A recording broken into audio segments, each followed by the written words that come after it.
नमस्कार। टीडीएम सफलता चैनल में एक बार फिर आप सभी का स्वागत है।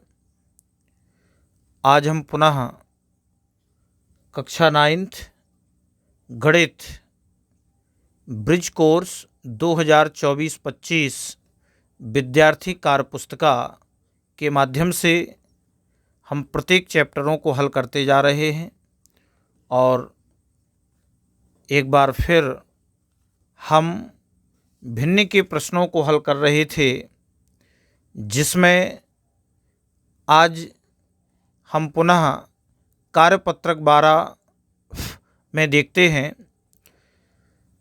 और इस वीडियो के माध्यम से प्रत्येक प्रश्नों को हम बड़ी ही सरलता और सहजता के साथ हल करते जा रहे हैं, समझते जा रहे हैं।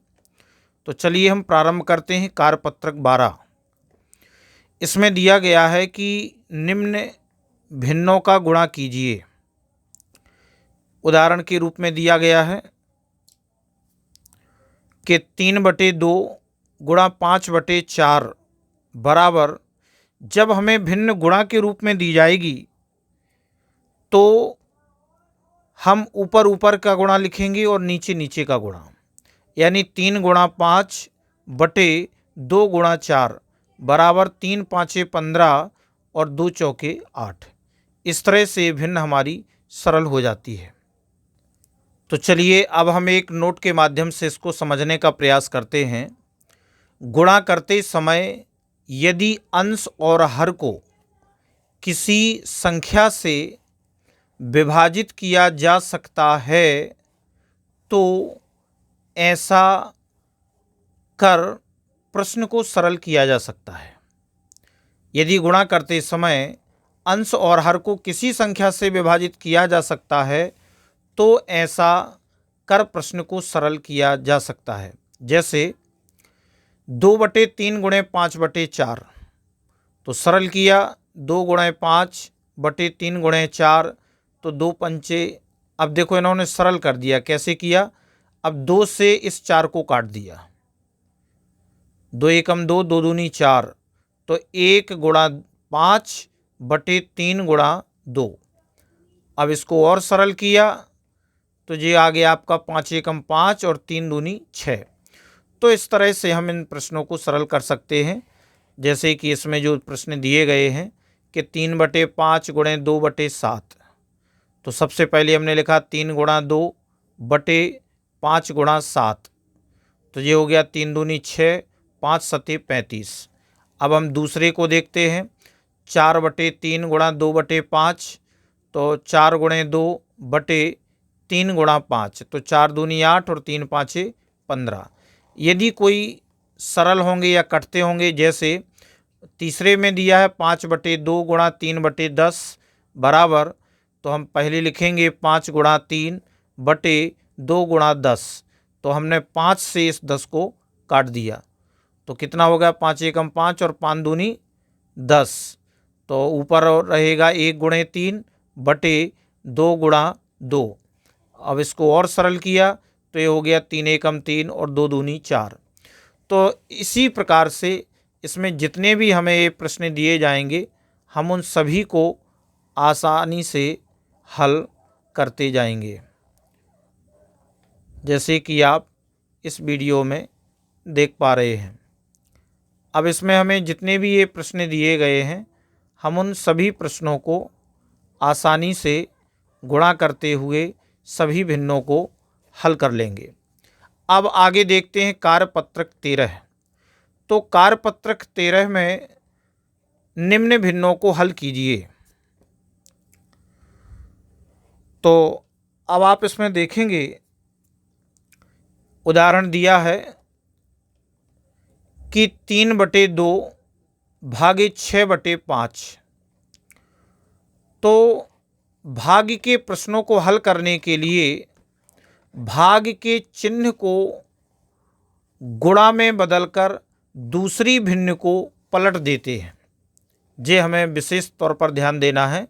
जब भी हम भाग की जगह गुणा का निशान बनाएंगे तो हम संख्या को पलट देंगे। जैसे 3/2 भागे 6/5 था, तो हमने लिखा 3/2 गुणा, अब जो 6/5 था तो हमने हर को अंश में बना दिया और अंश को हर बना दिया, तो ये हो गया गुणा के रूप में 5/6। तो गुणा के जैसे प्रश्न को अब हम हल करें, जो कि हमने पिछले कार्यपत्रक में इसको किया था। तो इसी प्रकार से नीचे जो हमें भाग की भिन्नें दी गई हैं, इन सभी भिन्नों को हम बड़ी ही सरलता के साथ इनको हल करते जाएंगे और विभाजित करते हुए सभी को हम सरल कर लेंगे। जैसा कि आप इसमें देख पा रहे हैं, जितनी भी भिन्नें हमें प्रश्न में दी गई हैं, हम उन सभी भिन्नों को बड़ी ही आसानी से हल कर सकते हैं और कॉपी में इसको सॉल्व करके आप नोट कर सकते हैं। अब आगे हम कार्यपत्रक 14 में देखते हैं। 14 में भी वही दिया है, सरल करें, जो कि हमें भिन्नें दी गई हैं गुणा के रूप में है। तो गुणा के रूप में भिन्नों को किस प्रकार से हल करना चाहिए, ये हम पिछले कार्यपत्रक में समझ चुके हैं। सबसे पहले जो हमें भिन्नें दी जाती हैं, यदि भाग का चिन्ह दिया है तो हम भाग की जगह जो है गुणा का निशान लगा करके संख्या को पलट करके हम उसे सरल कर देते हैं। और इस प्रकार से जितने भी प्रश्न दिए गए हैं, उन सभी प्रश्नों को हम एक एक करके सभी भिन्नों को हम सरल कर लेंगे और सरल करते हुए सभी भिन्नों को हम हल कर लेंगे, जैसे कि आप देख पा रहे हैं। और नीचे दूसरे प्रश्न में बॉक्स में संख्या लिखें, ताकि 2/3 गुणा और बराबर में दिया है 10/30। तो हम यहाँ पर 2 में 5 का गुणा करेंगे, 2 पंचे 10, और 3 में 10 का कर देंगे, 3 धाम 30। इसी प्रकार से हम दूसरे बॉक्स में भी इसको आसानी से लिख सकते हैं। अब आता है हल करें। 10 का 1/8, तो का की जगह हम गुणा लगाते हैं, 10 गुणा 1/8। अब इसको हमने 2 से विभाजित कर दिया, 2 चौके 8 और 2 पंचे 10, तो 5 एकम 5 और 4 की 4। इसी प्रकार से दूसरा दिया गया है। अब इसमें हमें जितने भी प्रश्न दिए गए हैं का वाले, इन सभी को हम गुणा का निशान लगा करके और सबको आसानी से हल कर सकते हैं। अब हम देखते हैं कार्यपत्रक 15। तो कार्यपत्रक 15 में जो प्रश्न हमें दिया गया है, इसमें लिखा है कि आशा 250 पन्नों वाली एक किताब के 75 पन्ने पढ़ती है, बबीता इसी किताब का 1/2 भाग पढ़ती है, अब किसने कम पढ़ा। अब ध्यान दीजिए, इसको जब हम हल करते हैं तो हमें प्रश्न में दिया गया है कि आशा द्वारा 250 पन्नों की किताब को केवल 75 पन्ने पढ़ती है। तो आशा द्वारा पढ़े गए पन्ने कितने हैं, 75। और इसके बाद बबीता, तो बबीता द्वारा पढ़े गए पन्ने, यानी बबीता द्वारा जो पन्ने पढ़े जाते हैं वह किताब का 1/2 भाग पढ़ती है। अर्थात 250 पन्ने टोटल दिए हैं, तो 250 का 1/2, तो का की जगह गुणा लगाएंगे, 250 गुणा 1/2, 2 से भाग दे देंगे 250 में, तो आ जाएगा 150 और 125, 2 एकम 2, 2 दूनी 4 और 2 पंचे 10, 125 आ गया, बराबर में 125। तो हमने बता दिया कि अतः आशा ने कम पढ़ा, क्योंकि आशा द्वारा पढ़े गए पन्ने 75 हैं और बबीता द्वारा जो पन्ने पढ़े गए हैं उसकी संख्या है 125, अतः आशा ने कम पढ़ा। अगला प्रश्न आता है दूसरा, रहीम ने 1 घंटे के 3/6 भाग तक व्यायाम किया, जबकि रोहित ने 1 घंटे के 3/4 भाग तक व्यायाम किया। किसने ज़्यादा लंबे समय तक व्यायाम किया। तो इसको आप हल करेंगे कि रहीम द्वारा किया गया व्यायाम, यानी 1 घंटे के 3/6 भाग तक व्यायाम किया रहीम ने। तो रहीम द्वारा किया गया व्यायाम 1 गुणा 3/6 घंटे। तो चूंकि घंटे को जब हम मिनट बनाएंगे तो 1 घंटे का हमने कर दिया 60 गुणा 3/6, तो 6 एकम 6 और 6 धाम 60 और 10 तिहाई 30, तो ये मिनट आ गया। इसके बाद दिया है रोहित ने 1 घंटे के 3/4 भाग, तो हम यहाँ लिखेंगे कि रोहित द्वारा किया गया व्यायाम 1 गुणा 3/4 घंटे, अर्थात अब एक का हम पुनः बनाएंगे तो 60 हो गया। 60 गुणे 3/4 तो 4 एकम 4 और 15 चौके 60 और 15 × 45 मिनट। तो 45 मिनट जो हो रोहित के द्वारा किया गया व्यायाम और 35 मिनट हो गया आपका रहीम द्वारा किया गया व्यायाम। तो इसमें पूछा गया है कि किसने ज़्यादा लंबे समय तक व्यायाम किया, तो हम बता देंगे अतः रोहित ने ज़्यादा लंबे समय तक व्यायाम किया, क्योंकि इसने 45 मिनट किया और इसने 30 मिनट किया। अब इसके बाद हम अगला प्रश्न देखते हैं कि रितु ने एक सेब का 3/5 भाग खाया और शेष सेब उसके भाई सोमू ने खाया। सेब का कितना भाग सोमू ने खाया, किसका हिस्सा ज़्यादा था और कितना ज़्यादा था? तो हम आसानी से बता सकते हैं कि रितु द्वारा, सबसे पहले रितु ने एक सेब का 3/5 भाग खाया, तो रितु द्वारा खाया गया सेब 3/5 भाग।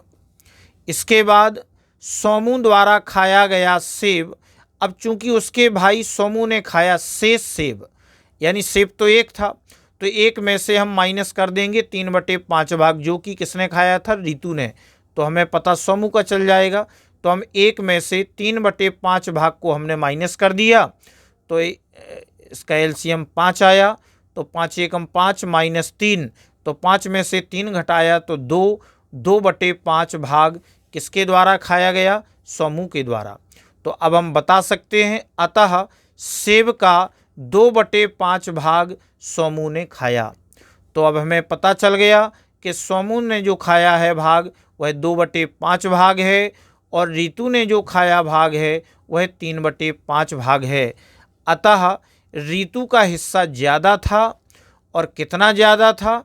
3/5 में से जब हम 2/5 को घटा देंगे तो 3 - 2/5, चूँकि हर समान है इसलिए हम ऊपर के अंशों को माइनस कर देंगे और हमें प्राप्त होगा 1/5 भाग, अतः 1/5 भाग ज़्यादा था।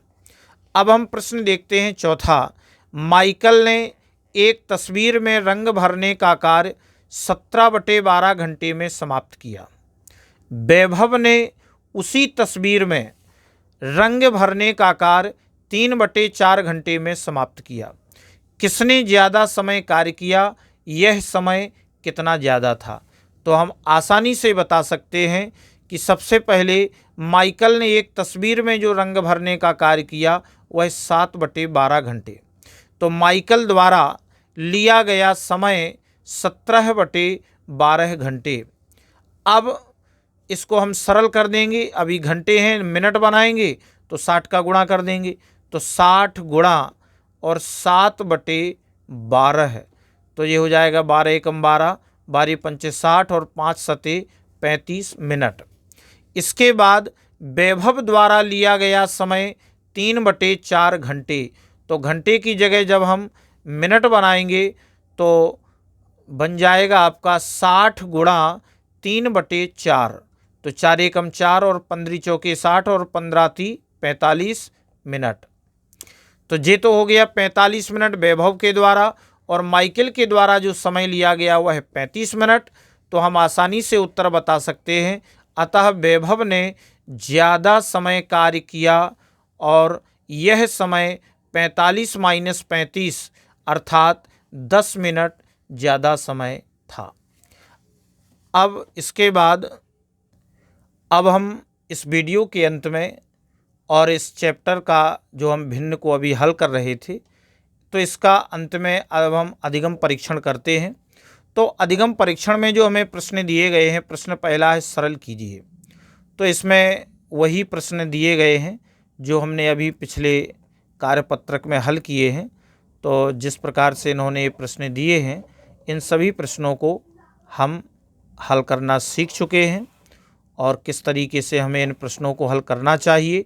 दूसरे प्रश्न में भी सरल कीजिए, ये हमें घटाने वाले प्रश्न दिए गए हैं, इनको भी हम आसानी से घटा सकते हैं। तीसरा प्रश्न में हमें गुणा की भिन्न दी गई हैं और इनको हम आसानी से गुणा करके सभी प्रश्नों को हम बारी बारी से हल कर सकते हैं।